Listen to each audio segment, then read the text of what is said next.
throwback tunes in a row on the way. You're in full control. 085 103. Let me know what tune you want to hear. After the latest beat news from Eva. Great news!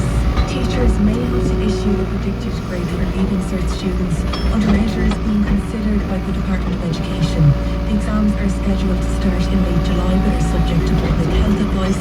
The Education Minister is meeting with officials and teaching unions today to discuss all contingency options should it prove unsafe to hold the exams.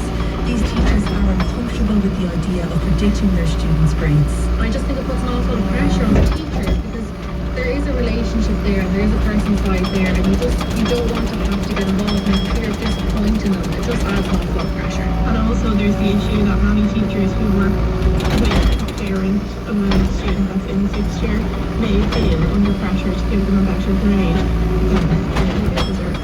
A man is due to appear in court this afternoon charged in connection with the seizure of €165,000 worth of cannabis in Bradford. Drugs were recovered yesterday afternoon at a property near Bunclody. Gardaí recovered 5 kilos of cannabis farm along with 80 cannabis plants. A man in his 40s who was arrested and later charged in connection with the case is due to appear before a City of Wexford District Court